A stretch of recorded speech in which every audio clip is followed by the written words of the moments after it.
আসলে আড়ালে আমার পানি পর্যন্ত ধরে। এই কারণে আমি ভিডিওগুলো বানাই। তো অনেকে হাসাহাসি করে, আমাকে নিয়ে অনেক ঠান্ডা করে। আমার যে এত কষ্ট, সাংবাদিক হিসেবে আমাকে কেউ পরিচিত করবে না। কেন? আমি শিক্ষিত না, অত উচ্চ লেভেলে আমি কথা বলতে পারবো না।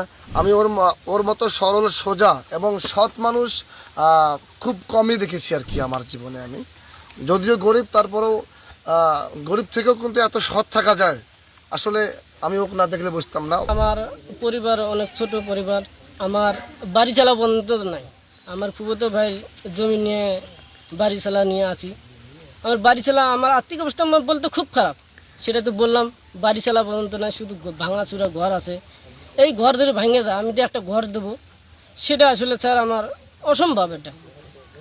এটা আল্লাহ পাকের ইচ্ছায় আমি অনেক টেনশনে থাকি, এই জন্য এগুলা যন্ত্রপাতি আমি কিনছি। কিনা মনে কষ্ট, মনে আবেগ থেকে কষ্টগুলো আনন্দ দেওয়ার জন্য, চোখ যেন পানি না ধরে আড়ালে। আসলে আড়ালে আমার পানি পর্যন্ত ধরে। এই কারণে আমি ভিডিওগুলো বানাই। তো অনেকে হাসাহাসি করে, আমাকে নিয়ে অনেক ঠান্ডা করে। আমার যে এত কষ্ট, আমাদের বাড়ি চালাটা থাকতো, আসলে আমি অনেক খুশি হইতাম। আমি এখন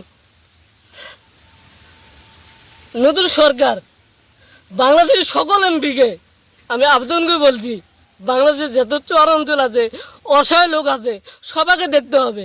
আমি চাই না আপনারা আমাকে দেখেন। মানুষ খুশি থাকলে আমিও খুশি থাকবো, এটাই আমার আদেশ, এটা আমার কথা। আসলে আমি কথা গুছিয়ে বলতে পারি না, ছোটবেলার থেকে আমি এরকম। আসলে আমি ছোটোখাটো ভিডিও বানাই আমার এলাকা নিয়ে।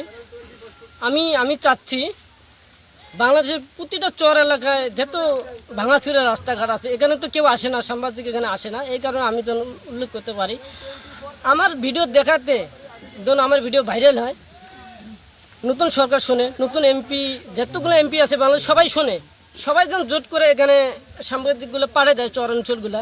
তখন চর অঞ্চলগুলো এগিয়ে যায়, যখন উঁচু রাস্তা হয়, এই জন্য পাকা রাস্তা হয়। আমিও হাসি, কেন না আমি মনে করি আমার স্বপ্ন ইনশাআল্লাহ পূরণ হতে চলবে আর কি। আবার অনেকে পজিটিভ ভাবে, নেগেটিভ ভাবে, ওইদিকে আমি কান দিই না। লাইক দেবেন ভালো কথা, কিন্তু কমেন্টে কেউ লিখবেন না আমি তাজু ভাই এখন ভাইরাল সাংবাদিক হিসেবে, অথবা তার এলাকায় পরিচিত সাংবাদিক হিসেবে আমাকে কেউ পরিচিত করবে না। কেন? আমি শিক্ষিত না, অত উচ্চ লেভেলে আমি কথা বলতে পারবো না। তাহলে আমি ওখানে যাব কেন? ওর ভিডিওগুলো আসলে হয়তো বা ও গোছায় কথাগুলো কইতে পারে না, কিন্তু হয়তো এলোমেলো করে করলেও হয়তো দেখা যায় যে শুনতে একটু ভালো লাগে। অ্যান্ড সেদিন হয়তো 26শে মাসে হয়তো একটা ভিডিও বানাইছে জিলেপির, ওটাও মোটামুটি ভালো লাগছে। এর আগে হয়তো অনেক ভিডিও বানাইছে, আর দেখি খুব ভালো লাগে। আর হয়তো কথাগুলি গোছে না বললে বলেও হয়তো একটু ভালো লাগে আর কি। আসলে খুবই নাজুক অবস্থা, অত্যন্ত মানে গরিব মানুষ তারা। ও ও আগে ওর মা প্রত্যেকের বাড়িতে বাড়িতে মানে মাটি কাটার কাজ করতো আর কি, দিন মজুরি, ওইটা দিয়ে টুকটাক করে চালাতো আর কি।